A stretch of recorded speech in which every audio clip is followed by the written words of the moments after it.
नमस्कार साथियों, आप देख सकते हैं आज के दिन में तीसरा वीडियो भी अपलोड कर रहा हूं जो है बौद्ध धर्म से। जैन धर्म कंप्लीट हो चुका है, वीडियो आप तक पहुंच जाएगा। और अगला जो धर्म है वो बौद्ध धर्म है। बौद्ध धर्म से जितने भी महत्वपूर्ण बिंदु बन सकते हैं एग्जाम की दृष्टि से, वे तमाम बिंदु मैं आप तक पहुंचा रहा हूँ। एमपी पुलिस के लिए ये मैटर बहुत से भी बहुत ज्यादा है, तो आप लोग नोट्स बनाइए, व्यवस्थित तरीके से पढ़ाई करें। खिलचीपुर के तमाम युवाओं से कहना चाहूंगा व्यवस्थित तरीके से नोट्स बना के अपनी तैयारी को जारी करें। तो आइए देखते हैं अगला धर्म जो है आपका वो है बौद्ध धर्म। बौद्ध धर्म से क्या क्या चीजें हैं आपकी, तो देख लीजिए। तो सबसे पहले बात आती है इसके संस्थापक की, तो सबसे पहले स्क्रीनशॉट ले लो। स्क्रीनशॉट लेके आप लोग जूम करेंगे, आपको पूरा मैटर क्लियर दिखाई देगा। ठीक है, चलिए देखिए। तो यहाँ के संस्थापक कौन है आपके? गौतम बुद्ध। गौतम बुद्ध जो है बौद्ध धर्म के संस्थापक है। जैन धर्म से हमने पढ़ा था कि उसके संस्थापक कौन थे? ऋषभदेव। लेकिन वास्तविक संस्थापक जो माने जाते थे महावीर स्वामी, जो कि 24वें तीर्थंकर थे। ठीक है, तो यहाँ से गौतम बुद्ध है। इनका जन्म 563 ईसा पूर्व में हुआ था, कपिलवस्तु लुम्बिनी में। ठीक है ना, इनका जन्म हुआ था, तो ये आपको याद रखना है। अगला, इनके पिता का नाम शुद्धोदन था, इनकी माता का नाम माया देवी। सौतेली माँ थी इनकी, जिनका इनके ऊपर बहुत ही जो उन्हीं की छत्र छाया में रहे थे। इनके जन्म के 7 दिन बाद इनकी माता का देहांत हो गया था, तो इन्हीं ने इनका लालन पालन किया था, तो ये आपको याद रखना है। अगला है इनके बचपन का नाम, तो सिद्धार्थ था, पुत्र राहुल। ठीक है, इनकी पत्नी का नाम यशोधरा था।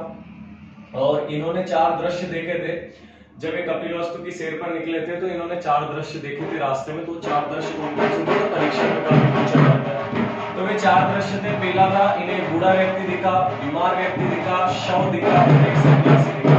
तो ये आपके महत्वपूर्ण याद रखने हैं। तीसरा, इनके गुरु थे, तो गुरु का नाम था अलार कलाम। ठीक है, गौतम बुद्ध के गुरु का क्या नाम था? अलार कलाम। तो ये याद रखना है आपको।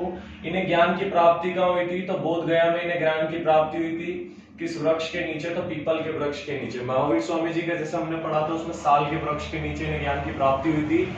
वही गौतम बुद्ध को ज्ञान की प्राप्ति हुई थी पीपल के वृक्ष के नीचे।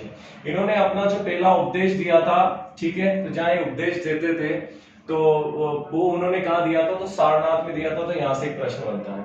अगली चीज है यहाँ से कि माफ कीजिए, गौतम बुद्ध को एशिया का ज्योतिपुंज कहा जाता है, तो ये भी याद रखिए, या फिर लाइट ऑफ एशिया या फिर एशिया का ज्योतिपुंज भी कहा जाता है किन्हें? गौतम बुद्ध को।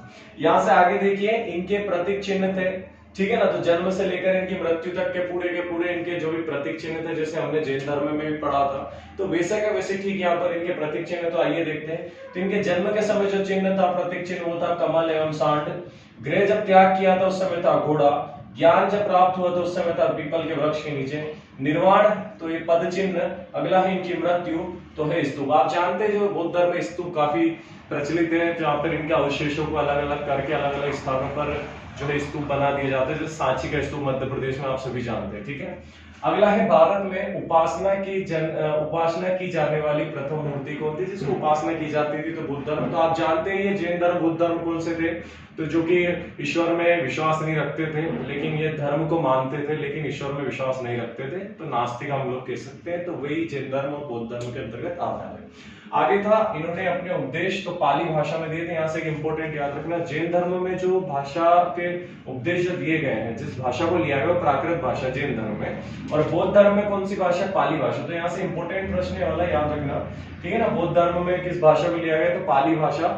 और यदि जैन धर्म की बात करें तो आपकी कौन सी? प्राकृत भाषा। फिर बुद्ध की जन्म एवं मृत्यु की तिथि को चीनी परंपरा के केंटोन अभिलेख के आधार पर निश्चित किया गया। जो इनके जन्म से मृत्यु, जैसे हमने देखा कि 563 ईसा पूर्व में इनका जन्म होता है। ठीक है ना, तो ये जो है किस जगह से लिया गया, और इनकी मृत्यु की यदि बात करें तो सारी चीजें जो है ये चीनी परंपरा के केंटोन अभिलेख से के आधार पर निश्चित किया गया। तो ये थोड़ा सा आपको याद रखना है।